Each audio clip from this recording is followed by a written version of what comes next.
Press ক্লাবৰ প্ৰতিষ্ঠা দিৱস উদযাপন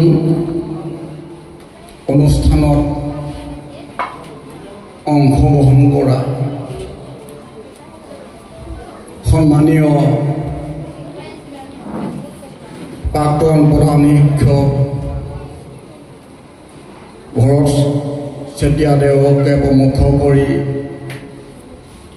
লগতে অনুষ্ঠানটো সৌন্দৰ্যবৰ্ধন কৰা সমূহ সন্মানীয় ব্যক্তিসকল, প্ৰেছ ক্লাবৰ সভাপতি মহোদয়, লগতে প্ৰেছ ক্লাবত জড়িত হৈ থকা সমূহ সাংবাদিক কৰ্মকৰ্তাসকল, এই বিদ্যালয়ৰ প্ৰধান শিক্ষক ৰবীন বৰুৱা দেৱৰ প্ৰমুখ্যে শিক্ষক শিক্ষয়িত্ৰীসকল, ছাত্ৰ ছাত্ৰীসকল, আজি এই অনুষ্ঠানত ৰংপুৰ বাৰ্তা জুলাই মাহৰ এই বাৰ্তাভাগী আমাক উন্মোচন কৰিবৰ কাৰণে হঠাতে দায়িত্ব অৰ্পণ কৰিলে।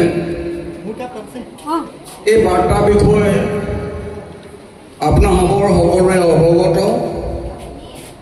হাঁহচৰা বিশেষকৈ হাঁহচৰা অৰ্থাৎ কুজিবালি বুলি আমি চিনাকি দিবলৈ যদি আমি যাওঁ, প্ৰথমতে ক'ব লাগিব প্ৰথম চিনাকি হ'ব ৰংপুৰ বাৰ্তা।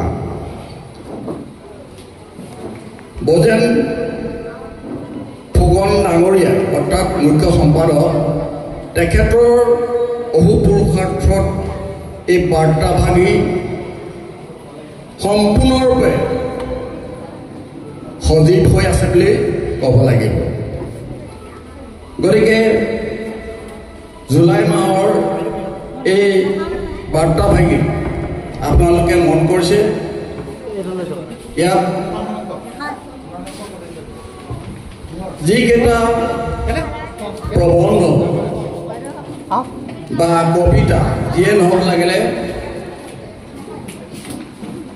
এইকেইটা বিশেষভাৱে মুখ্য বাতৰি হিচাপে প্ৰথম পৃষ্ঠাত দিয়া হৈছে বাতৰি কাকত আৰু আলোচনী কেন্দ্ৰিক অসমীয়া কবিতাৰ কৰ্মবিকাশ আৰু ইয়াৰ ভৱিষ্যত। তাৰপিছতে দিয়া আছে শিৱসাগৰৰ বিভিন্ন অনুষ্ঠান প্ৰতিষ্ঠান একত্ৰিত হৈ শিৱসাগৰৰ ঐতিহাসিক দিশৌ দলং সংৰক্ষণৰ পোষকতা ONGC কৰ্তৃপক্ষক দলং ৰক্ষাৰ আহ্বান। ইয়াৰ ওপৰত এই কলম ভাগত প্ৰথম পৃষ্ঠাত আগবঢ়াইছে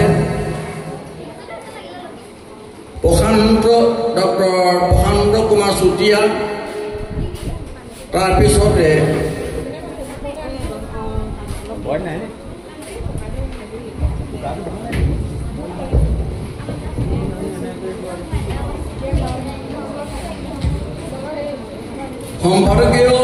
মুখ্য সম্পাদকীয় কলমাক আছে।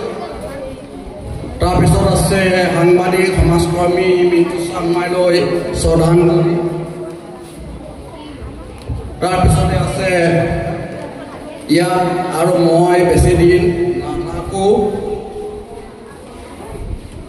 তাৰপিছত আছে দিহিং পাটকাই ৰাষ্ট্ৰীয় উদ্যানৰ ওপৰত সুন্দৰকৈ লিখিছে।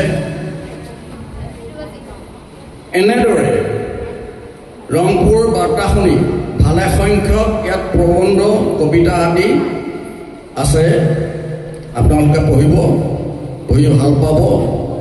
গতিকে আমি বিশেষকৈ কাৰ্যসূচী বহুতো আছে, দফাৰ প্ৰতি লক্ষ্য ৰাখি আমি এই ৰংপুৰ বাৰ্তা উন্মোচন কৰা হ'ল বুলি আমি ঘোষণা কৰিলোঁ। ধন্যবাদ।